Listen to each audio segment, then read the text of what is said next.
Hello, my name is Brenardo. I am the sing-song poet. I stand heroic without a cape, but don't take me lightly because I'm speaking politely. See, I have a message for everyone, and this just might be yours. So come, let's connect with respect, and let me take you on a journey to poetry. See, I believe in poetry. I believe in its magic. I believe in its ability to take something tragic, to place it in a place that helps us get past it. No matter how long, with power so strong, believe, let it take you to where you belong. Poetry knowingly enters and places the core of what grace is. So sweet its embrace is. So come forth and taste this. I believe in poetry. Do you? You see, those words have withstood the test of time for me. And the poets I'm about to introduce you to surely have done that as well. For some, it is an introduction. For others, it is a memory shimmering, fiery, illuminating, comforting, soothing, warm, collective voices, a 25-year odyssey since London and beyond. It is the Lewisham Theatre at the Brixton Academy in London where we begin. 5 women went to London. They were something to behold. This is the story of collective voices 25 years ago, a grand tale to be told. And now that narrative unfolds. To London, with poetry to share. To London, what did they do there? Let's find out.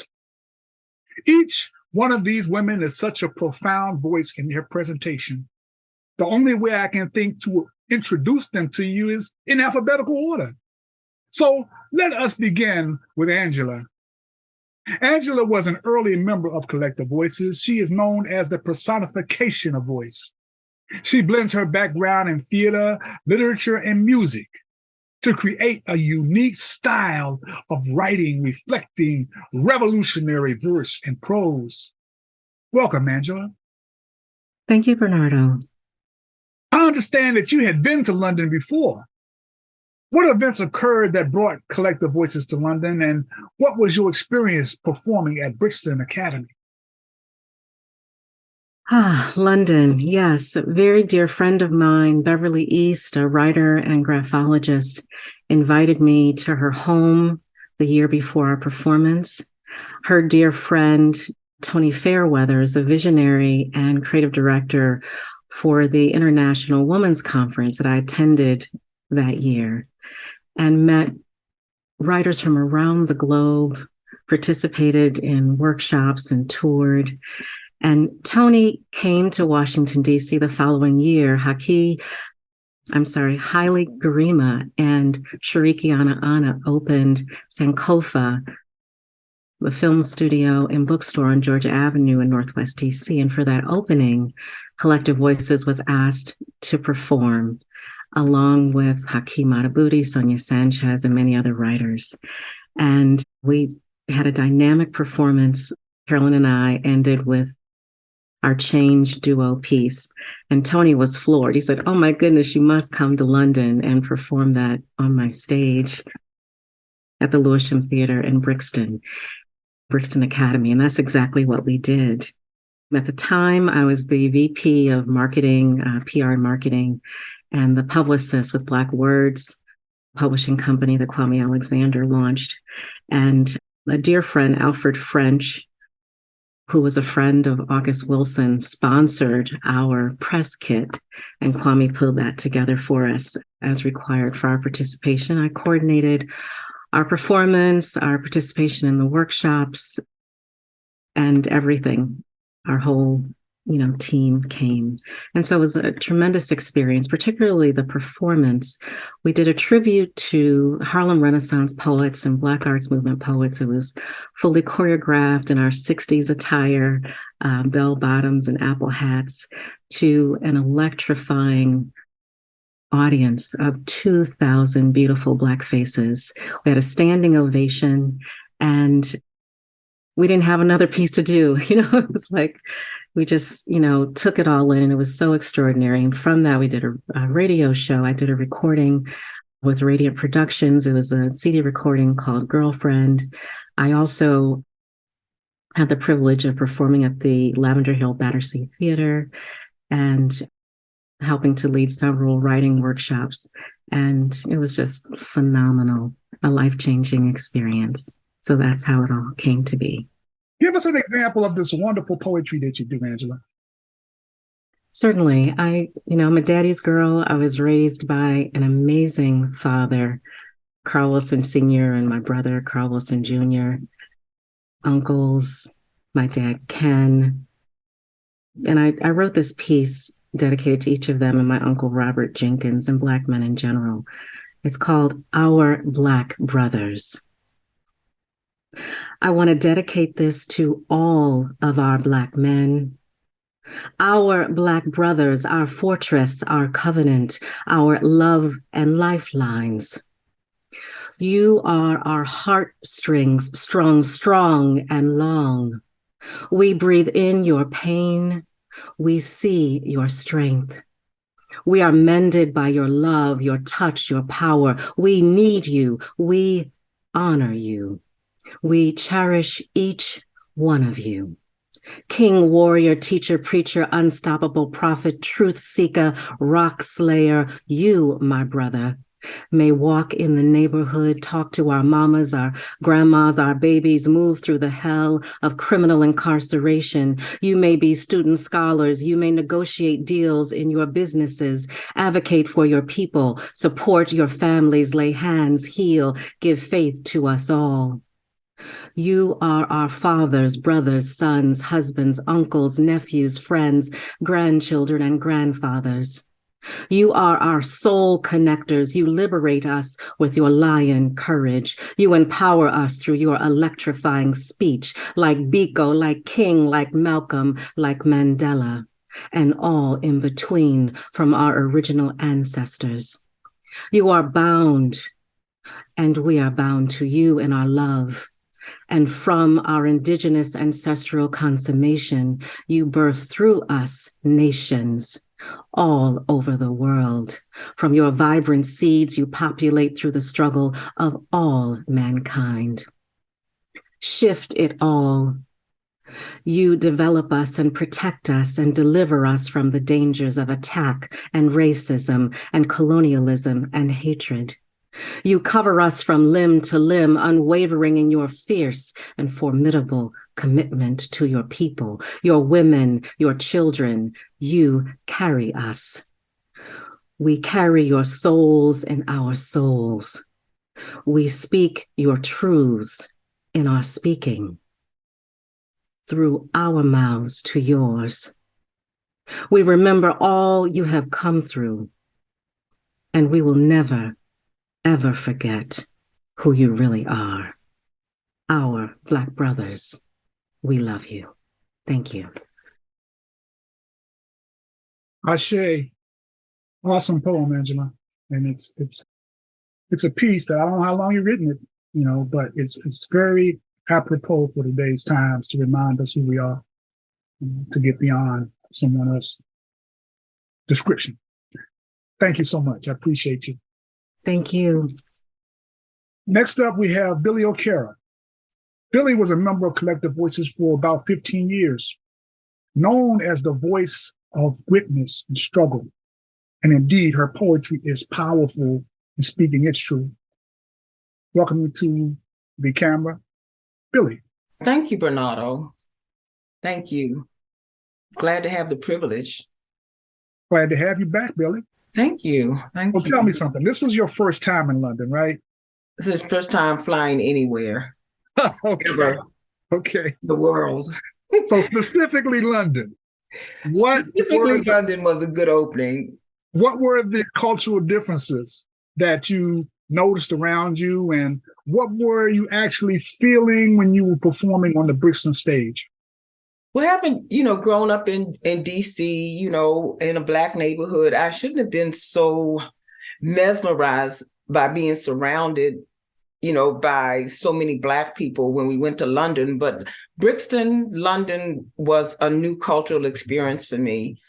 There were the shops and the vendors, and, everybody was friendly, and everybody was sort of like a giant brotherhood of people that had just come together. And the stage was no less foreboding for me. It was an amazing thing, one thing to stand before 2,000 people. I mean, we had done stages before, but not quite like London. And so it was amazing.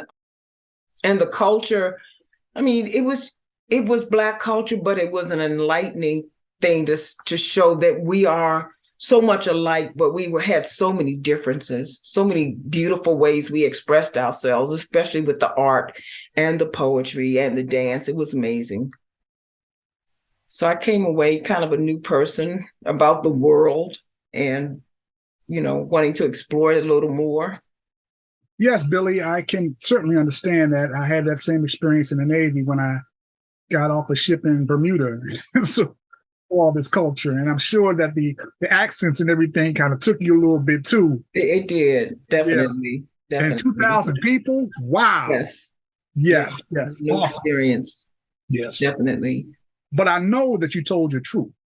So I'm going to ask you right now if you could tell your truth for us now in one of your poems. The most important thing I got from London, and these 25 years later has been so important, that as a woman, it is important for me to be myself. Time is fleeting. That was an amazing experience, but to be whoever I am or what I am wherever I go. So this poem is called Allow Her Face. Allow her face to be her face. The echo of years etching line and crevice, time and truth, bantered in broken vein, word, whittling lips that need speak of nothing but say everything anyway. Let her have her say. Let her mourn the day she was born or rejoice in it. And she will cry. Her eyes will glass over with tears, weeping for what she weeps, weeping unrestrained, naming names of sire and prince and fire-breathing dragons who stare and declare, she is small. We have tested her. She will fail. She will fall. We will have none of her. Then watch her laugh at them all. Real laughter from the gut, wind-breaking, demon-chasing, hell-raising, God-praising, laughter and song. Real joy without apology. Real passion silencing the naysayers on the sidelines, biding her time for crimes of image and reality. And then watch her dance. A sachet in a step, a Congo sachet, a low down, deep and dirty Shango boogie, heavy on the hip with their backbone slipping, and the brothers wild from the motherland, hand fanning, because she will woo whoever she says she will woo. She can do whatever she says she can do, and when she is through, she will wrap her head in gale and dread, telling the brothers who just got to leave, there'll be another coming when you're gone, telling the sisters that with the tattle and the tale, it was me, my fault, I'm responsible, I'm the one, I'm sorry, I get up, I go on, you can't hold me down, but you can watch this face, and you can catch this grace, and my crown of Black nobility. Allow her face. Wow, Billye. So 25 years later. in all your timidity, I know you blew them away. Did you have this fire back then, Billye? I think I've always had the fire. I grew up in the Black church, but even the real Black church. Okay. With the shouting, the dance, and the booming McPennison. So yeah, it was there. You are definitely a voice of witness, sister. I appreciate your witness. Thank you. Thank you. Thank you. All right, that was Billye Okera, folks. Next up, we're going to have Carolyn. Carolyn was an original member of the Collective Voices, and she uses traditional and contemporary form to explore life's themes in her poetry. And Carolyn's going to tell you what that means. So elaborate upon what that means to say. Welcome, Carolyn. The mic is all yours. Thank you so much, Bernardo. I appreciate that. You got me laughing over here. Okay. Yeah, I do. I do use both, all kinds of forms to express myself. And that's basically what it alludes to. You know, there's free form and then there's traditional. So whatever. I do it, I try to do it all and mix it and blend it, and so that it comes out to be what I want it to be. The trip to London was amazing in terms of all kinds of experiences. It was certainly my first trip to Europe. And so just to see an iconic city like London was really big for me. And then to experience that microcosm in Brixton of the different cultures coming together and being a big mix of all kinds of people from the African diaspora was just beautiful. The experience on stage also was wonderful. I had to echo others, had not certainly performed in front of an audience that large, but not just doing our performance, but also witnessing the performances of the participants. The women who participated along with us were certainly, they were very forthright, direct, they were confident, and just the musicality of their words and the rhythms and their expressions, it was very remarkable because you could see that they oozed with self-confidence and that they were proud of what it is they were speaking about. And it reflected the cultures that they represented. And I got from that not only a great feeling, but it influenced my writing a lot, because it was one of the things, I should say this, that influenced my writing. And that was, I was grappling with some things. I was studying creative writing at the time. I'd been a technical writer all my life. And this creative writing was, at the time, I was just a few years in. And I was struggling with a concept that my instructors were guiding me in a certain way with that concept. And then with my own personal commitment and obligation that I felt to deal with all kinds of things, and certainly including socio-political. And all the women of collective voices have always dealt with the social-political. So when I went to London and witnessed those performances there, it's just kind of solidified my personal position that, yes, regardless, that the personal is universal. So I don't have to worry about this universal versus the personal. They were, I think, encouraging us to do that so that our poetry would be relevant 200 years from now, like it is now. But I maintain that it will be, because the personal is universal. So the trip had a big meaning for me in terms of the myriad of experiences that it offered. Indeed. I think in your answer, Carolyn, you have really just probably took a trip back there again, because you brought back so many rich images that I could even imagine myself. And I was not there when y'all were flowering the stage the way you were, but that was a powerful, between what I've heard thus far, the idea of getting there, first time experiencing, coming from a place of newness and giving and provisioning more confidence. It sounds like an awesome trip. Awesome trip. I'm so proud of y'all. What I want to do now is I'd like to hear from you one of these poems that you have crafted after all of this time. Okay, I will certainly grace you with that. Thanks, Bernardo.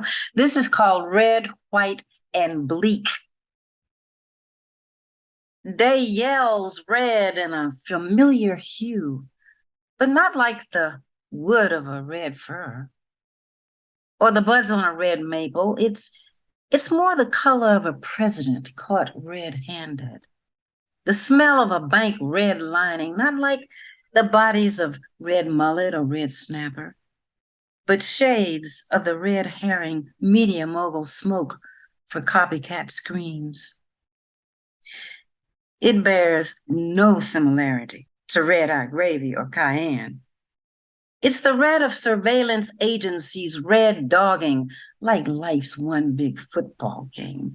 The red baiting red of those who resist, brave the red heat of red hot to make sense of the white, the blue.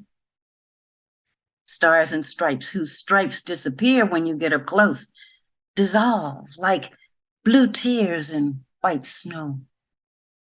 The blue blanched into a bloodless face, whitewashed, a white collar stiff with starch, white, like the outermost ring of an archery target. A sundown town with signs, whites only, within city limits after dark. Not the white of elephants, fish, or caps on the Red Sea. Definitely not the white space where poets make their homes, but the hands around the necks of red people white. The color of maximum lightness perceived to have no hue white, a spotlight casting red shadow similar to that of blood white. Technicolor blood, staring from white building sides, red alleyways screaming white scrolls, neighborhood evicted. Bring 'em home, close to death. Alongside T-Bone, Calypso Sally, Lil Juicy, homies gone but not forgotten. Paco. Writing on walls in hollaback red. Praise the dead white, blurred shades of raw, the somber, the bleak. Wow, Carolyn. That makes me almost want to ask for a moment of silence. That you have learned your craft well, sister. Powerful. Thank you. Thank you. Wow, folks. I'm telling you, Collective Voices, what I tell you, these folks is they are memorable. They mesmerized me the very first time I saw them. Right? So now I want to introduce you to another poet from Collective Voices. She's a current member of the poetry group. Her name is Dianne, Beverly, LADI. And as I said, she's still a current member of Collective Voices, and she is known both as the love poet, but also a poet who bringing style and flair. And I call her a generational poet because I know that personally she teaches the children of the world as well as the elders of the world. So she bridges the generations. And I'm so delighted to know her. I want to say welcome, Dianne. How are you? Hello. Hi, Brenardo. And thank you so much for those kind words. I'm doing well today. I can only speak truth, sister. Thank you. I think at that time, this was your first trip to London as well. It was. So what did you enjoy most about London? And what was your favorite memory of London? Well, I enjoyed all of my time while I was in London. Sistah Joy and I were partners, and we just had a great time. And she was very comforting to me because each day I was homesick. And she was surprised, but she was very comforting during those moments. I enjoyed the daytime all day, and at each evening I would be a bit melancholy. But I really enjoyed my time spent in London. I was so excited when we finally got to Brixton and the Lewisham Theater, and the lobby was a picture of my hero, Dr. Maya Angelou, a sole picture in the lobby, and it was her face a headshot hanging over the vestibule over the door. And just to know from books that I had read of hers that I was going to perform on the same stage that she had performed, I was just thrilled. She's phenomenal, and it was a phenomenal experience. One of my best times is that I was brave and bold enough to accept an invitation to go out with this producer, and he took me to Women's History Month program, and they gave me an hour to perform. And I didn't have a book or anything, but I had a notebook of poems, and I read and recited Dr. Maya Angelou's poetry, my poetry, and I think I performed for about 45 minutes, and I just had a ball. It was just thrilling to have that type of attention and in another country. And when I was getting ready to leave there, the hostess said, if you leave one of your poems with us, we can place it in our anthology. And so I did. I left them with a poem, and it's in the anthology called Whose Equality? And that's pretty exciting. I'm the only American poet in that anthology. And I think you can still purchase it online, Whose Equality? And that was in 1998. So London was phenomenal. I just loved it. And it goes down in my joyous feelings throughout the rest of my life. Fantastic. Your favorite word? Phenomenal. Yes. Yes. It sounds like you had such an adventure, especially from the perspective of having a notebook to select from. I can remember myself as a first-time poet, when you go and you see all these people that have been doing this for such a long time, and what you got is a notebook. That and 2,000 people. Wow. That was quite an adventure for you, I imagine. And, it was. And still today you're writing. So could you please share with us something from your heart? Well, being a love poet, as they say, I'm going to read a fairly new poem called This Love Thing. Then the lights went out.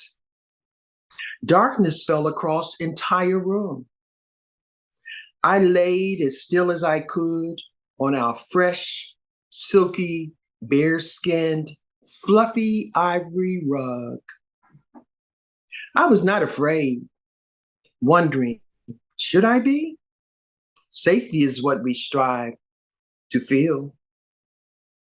Alexa, play Smokey Robinson. Anything by Smokey. I can feel this love thing seeping in. Great choice. Creeping in like butter on a biscuit. Does raspberry jam come with biscuit? I love feeling this love thing in heat of dark, especially sexy exotic rug is near and dear. Warm, chilly, rainy night. Sweet music, melody to my soul, so soothing, lifts my spirits, ecstatic. The lights will come back on in dawn of morn. Thank you. Thank you for the journey. Thank you for the journey from the intimacy of the evening into the dawn of a new day. And good work, good work. I appreciate you so much. Thank you so much. Spreading the love. Okay, so we've met Angela, we've met Billye, we've met Carolyn, we've met Dianne. Now we're about to meet Sistah Joy. Sistah Joy is still currently a member of Collective Voices, and she's also the group's founder. She is also the inaugural Poet Laureate for the Prince George's County of Maryland. Welcome, Joy. Thank you, Bernardo. I'm very, very happy and honored to be here. I understand you did not stop just at going to London, but you went to Paris as well. How do you feel your London experience affected your experience as a poet? And did this experience specifically aid you in your current position serving as Poet Laureate? Well, certainly the experience of performing, well, first of all, of traveling to and performing in London was freeing, was exhilarating, absolutely amazing. Stepping onto the stage in full performance was daunting. And I feel very blessed that when the moment came, how they say, you rise to the occasion. Well, I'm a woman of faith, so I know he was with me. So that experience in London also showed me that in London, as well as many other countries abroad, there's a richer appreciation of poetry. Poets are viewed more or less as cultural ambassadors, shall we say. So it's not just about the finesse or the technical ability of word mastery. There is stemming back from the African griot to the Greek, just so much history in places around the world comes to the fore when you speak of poetry. So that was something that I had not experienced that and was not really as keenly aware of that until London. The event we went over to be a part of was called In Celebration of My Sisters. And it was, as previously mentioned, a Women's History Month celebration. So we were performing, Black arts movement, as well as the poetry of the Harlem Renaissance. I performed a piece by Hakeem Madhubuti, My Brothers, and it was phenomenal to feel the power of that piece come alive on stage there in the Lewisham Theater. And needless to say, that the daunting experience of so many faces upon you, so many what turned into wonderful smiles and rousing applause just was incredible. So today, I do still look for those messages of significance. And I find more so I connect, well, I should say not more so, but in addition, I connect strongly with the messages of Reverend Dr. Martin Luther King Jr. And hence the group Collective Voices for 20 years presented an annual tribute to Dr. King called Poetry Extravaganza. And many of our friends and followers and fans in Washington, D.C. and the metropolitan area know us for that annual event that was attended by hundreds. And that was a part of the growth that culminated from that wonderful experience in London. And I would say that this, to me, there is a natural trajectory from London to throughout the 20 years of Poetry Extravaganza, because Poetry Extravaganza was really about serving poets and poetry. We were providing a platform for recognition of poets and poetry in the nation's capital. So we often had persons from literally across the country, sometimes from other countries, that came to attend our event. And one of the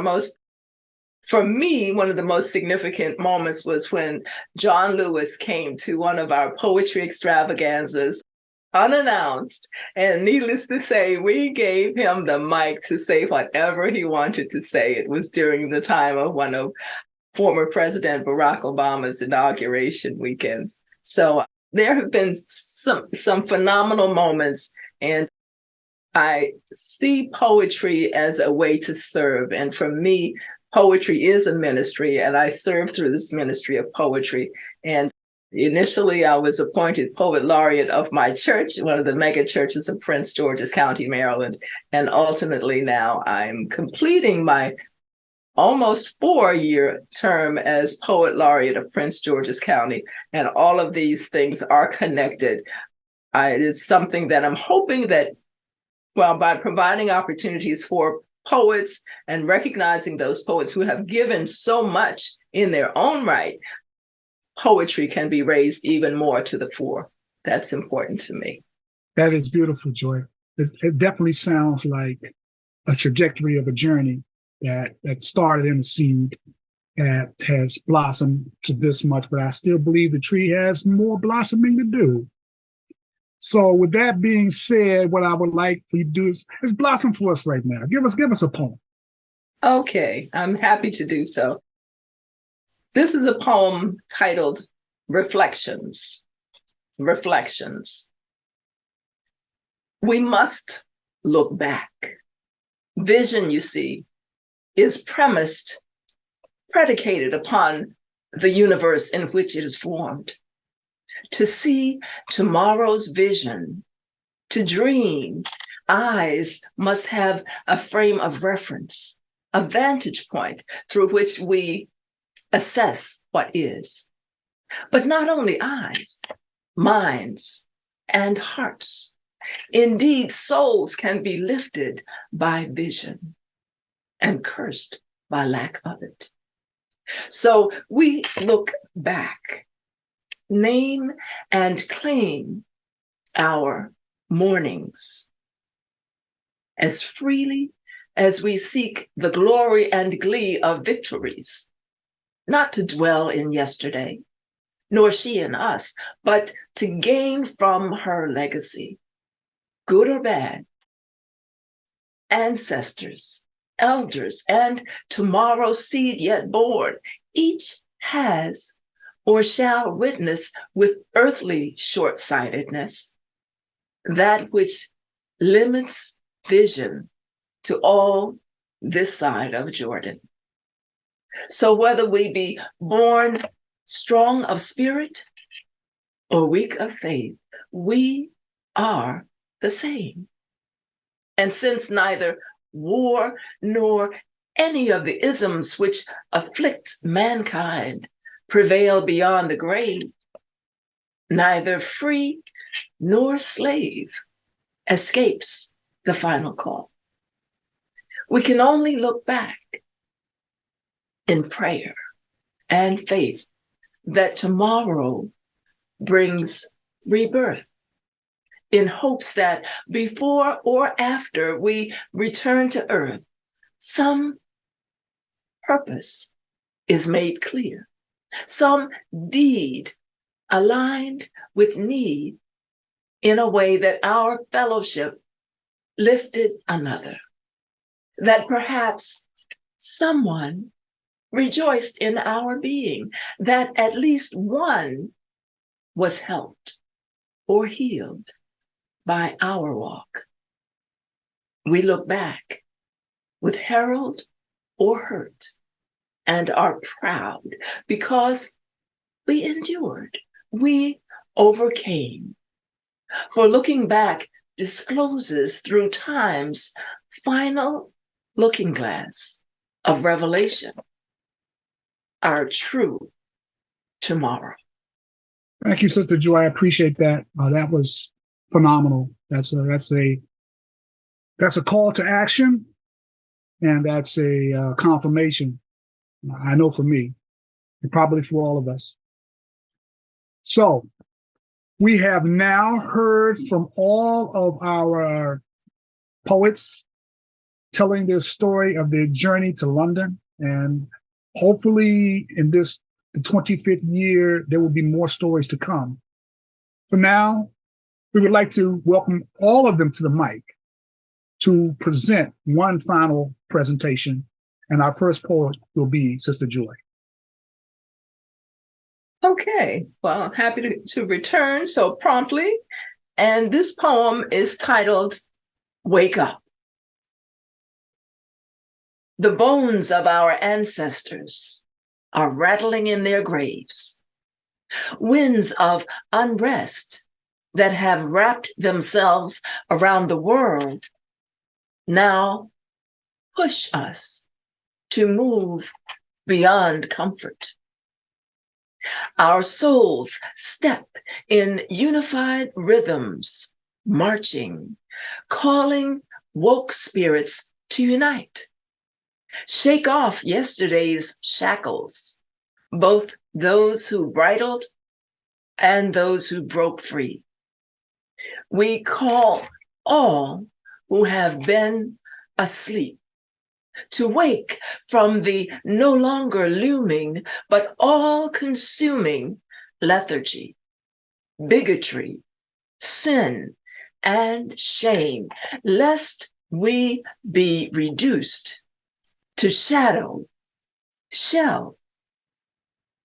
We need justice makers, at least justice seekers, soldiers ready to work, prepared and willing to shake us, wake us from this myopic experience. Through our third eye, we see that we are all connected. Our world is one. Our hope is one or none. Wake up. Wake up. That's right. Thank you. Everybody. Beautiful message. Our next poet will be Billye Okera. Okay, I'm going to share this poem. I've loved Dianne being known as the love poet. And sometimes I've just written anti-love poems. And so I'm going to share the spring of that first love. There was the spring of that first love. He was virile and strong, and nothing could go wrong with that fantasy. Me, I was a child of dreams, and nothing unseemly was permitted past the glass enclosure of my heart. I could tell you from the start, I knew only happy days, and fairy dust glazed about the hearth, and heaven held us high, heaving heavy without play. Oh, but don't life got a way of waking us and shaking us and breaking us to bits and pieces, piecemealing us back again when nothing's really healed. There was a summer of our crying, he, the warrior god, vying with the foe, and me, dethroned and prone upon the altar of his majesty. Yes, me, wide-eyed, wondering where and how the wind blew tragedy to the stronghold of a love no god opposed. Well, Lord knows, I knows, life got a way of badgering us and butchering us and teasing us to the tip of our own madness, with any gladness whipped as a stripe of penance. There was a fall we tried again and again and ever again. He held the lies, but laying between my thighs, there wasn't much to say but amen, baby, amen, baby, amen, baby, and maybe a gin and tonic for moronic folk who think a wink and sorry salves all sickness whole. 'Cause dear, dear soul, life's got a way of providence and consequence and recompense, and for every ill, and in the still lonely hour, only the power of God trods the watchtower of our death. I had a feeling you'd say that. She'd be bereft of hope. She'd be a lone, lonely lady, sad-sacked and sickly. She'd be a joy breaker, and she making us uneasy because she ain't for boogie nights and flights to Oz and God's feathered pillows and Billye's blues, like Billye's blues crooned to the tune of our passion. I had a feeling you'd wants to know why she got to take it that way. Why can't she rise and shine and quit that pining over what be lost and what it cost, or will to toss it from she? Why can't she smile, or for a while shout the owls of the sanctuary like Sister Strobel strutting and button demons dancing down the darkness till they be spent? 'Cause this be the winter of our discontent. All things bend back upon themselves. Smells from her grandma's kitchen gone. Kickball in the alley gone. Coppertone boys prone in the grass at East Potomac gone. And the song of praise lost in a haze of slaughtered innocence. She has buried every bridge, and every sacrilege be boasting its supremacy. See, life's got a way of harassing us and passing us and blasting us into tiny old folk with tiny old hearts holding hard memory and sorrow too much to bear. For you who care, spring be tripping past again this year. I can't go there, but be ye friend or be you foe, you should know it don't play favorites. The spring of that first love. Thank you, Billye. You're very powerful. Thank you. You took me all the way back, sis. Yeah, no. You remind me of that Gil Scott song about my first love. Yeah. Yeah, Texas Spring. Yeah, my God. Thank you, Billye. I appreciate that. Thank you. Thank you for the opportunity. And now the next dynamic poet stepping to the mic will be Carolyn. Thank you.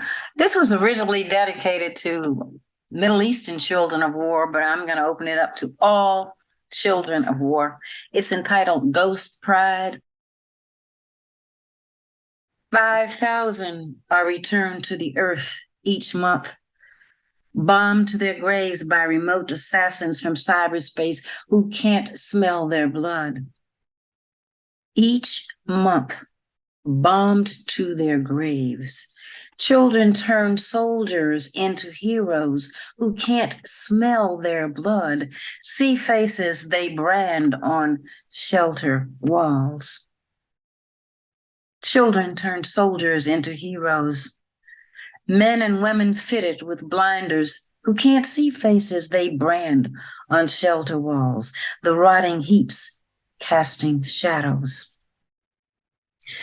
Men and women fitted with blinders wonder about the innocent children. Rotting heaps casting shadows, babies swaddled in depleted uranium dust jackets. They wonder about the innocent children born with no brain, only one eye, babies swaddled in DU dust jackets squeezed against mothers' sunken breasts. Born with no brain, only one eye, in a land where no leaves are left to rustle. Squeezed against mother's sunken breast, the only blossoms to bend sun's light. In a land where no leaves are left to rustle, mother's ghost pride shushes sobs of dying children. The only wilted blossoms to bend sun's light answer the cry of scrounging dogs in suffering's belly. Mother's ghost pride shushes sobs of dying children. Among the thousands returned to earth who answer the cry of scrounging dogs in suffering's belly, ripped open by remote assassins from cyberspace. Thank you. Awesome, Carolyn. From the personal to the impersonal, our war affects everything. That's right. Deep. Everything. Yeah, it should be skin out to what's going on in Ukraine. So once again, collective voices, timely, stoic, historical, their poetry is just so much. Wonderful group of ladies. Our next poet will be LADI. I do love poems. And when I do, I also do social conscience. And even my social conscious poems have love in them. I cannot take the lashes. Thick, raised, red, raw stripes, puffed, crisscross, slanted, scars for a lifetime, images won't leave my mind. I cannot take the lashes. Humiliated, manipulated, no control, treated ridiculously for reasons untold, tortured, whipped, hung, strangled to death, up under a horrid, ridiculous mess. I cannot take the lashes. Families separated, never to see each other again. Children left without their childish grin for themselves to fend. Picking bales and bales of cotton on end working tired, thin fingers to raw skin, never to win. I cannot take the lashes. Women left with no choice, subjected to horrible force, doing what they can to accommodate, never enough, not to be sought after once it's late. I cannot take the lashes. Improper treatment, abused, confused, misused. I cannot take the lashes. Extreme hurt and pain, limitless pursuit without gain. So much unnecessary suffering, so much disregard and disrespect. Dark, dreary days degrading. No sunshine, only rain. I cannot take the lashes. I cannot take the lashes. I cannot take the lashes, gashes, bashes, mashes, crashes, clashes, flashes of images before me. Ridiculous tactics of masters still dwell in our society. Living in a field of prejudice, hatred, and mock democracy. I cannot take the lashes. I hope and pray one day God will take all prejudice and hatred away. Remain aware. Remember, freedom ain't free. Stand for something strong and tall. Help your sister and brother if they fall. I am going to keep writing love poems to help soothe us all. I cannot take the lashes. Thank you, Lady Di, for your poignant poem. Appreciate it. Thank you. Our final poet will be The Bridge to London, Angela Wilson Turnbull. Thank you, Bernardo. We've formed deep friendships over the years. We've worked so much together here in the nation's capital and abroad, and formed close relationships. And I want to dedicate this to one of the sisters of Collective Voices. My soul sister swings high for Lady Di. Queen of spoken word, Lady Di hails from the nation's capital, welding divine voice, illuminating vision, well-fought victory for our people. Black goddess, warrior woman, statuesque, brilliant, beautiful, alivening you. Like so many of our African queen mothers, pour into our souls, one with the Holy Spirit. Your love lyrics, prose invoke, clutch your heart, cultural memory, causes us to regain lost ancestral strength. You, Lady Di, quenches our thirst with your vibrant veracity, a resident truth-sayer, a sister girl who gives us all she is and has, a woman whose integrity spans the globe. Your name is spoken by the masses. You are known in our homes and our hearts, families, and communities. You grace audiences from DC, Virginia, Maryland, the world, poetry readings, workshops, to radio, TV, to fully choreographed 60s Black arts movement poets, resurrection, electrifying thousands at Brixton Academy. We real cool back in the day. Remember us blowing up the stage over and over, beginning in the late 90s, a standing ovation like no other. U.S. Black female poet CV take UK audiences by storm. Bam! My defender, my protector, my most precious God-centered big sister. Your mom always knew we were close as Coretta Scott King and Betty Shabazz. You inspire me each day, taking the good over all things, lifting us up even when you yourself could use a kind comfort, a word, a prayer, praise, a hand to hold. You gave us even more, teaching the children our babies, memorializing our people, nourishing our bodies with your tantalizing good home up south cooking.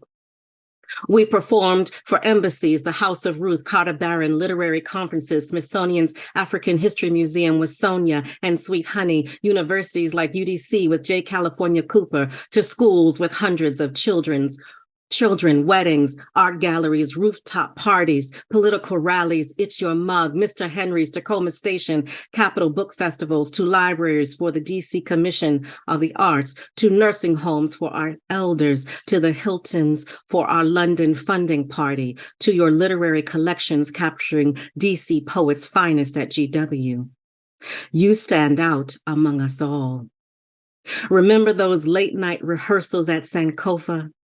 Their opening to prep for our revolutionary protest performance in London. The all-night after party, guys chasing after you like their breath needed refilling. It's true, y'all know what I'm talking about.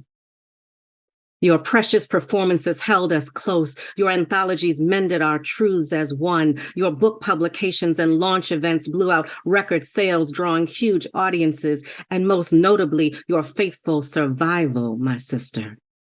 Your triumphant treatments, you taking it all, your strength, grit, grace, sometimes silent walks with God, wrapped you up in his loving arms, brought you to ring that bell, my sister, and carry you home, back to us again and again and again.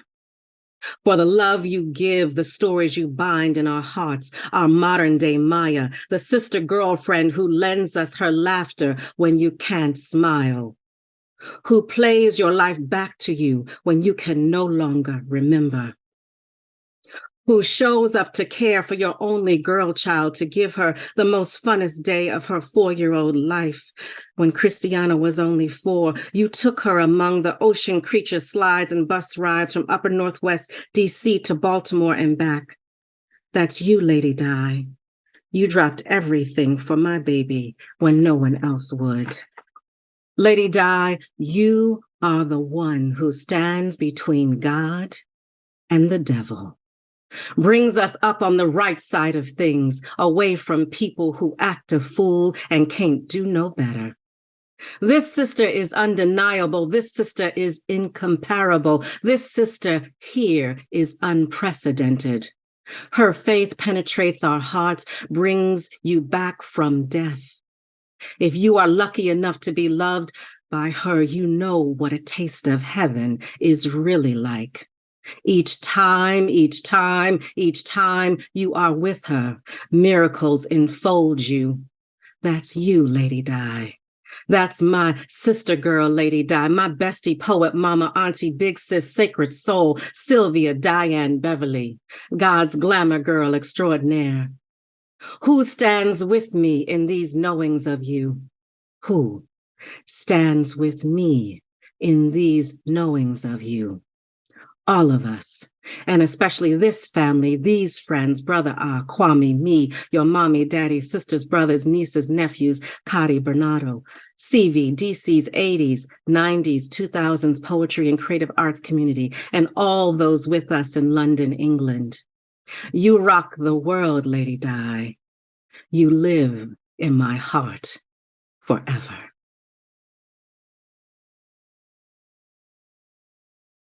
That is so beautiful to close this program out with one member of Collective Voices recalling so much and praising another. Thank you, Angela. Thank you, Collective Voices. 5 ladies went to London. They were something to behold. Into the heights and lights of history of the Brixton Theater they strolled. Stay tuned for other stories of their historic venture told in this, the 25th anniversary year of that occasion. Sensational for sure. Thank you, lady. Thank you, Collective Voices, for all you do, all you've done, and all you continue to do. Thank you.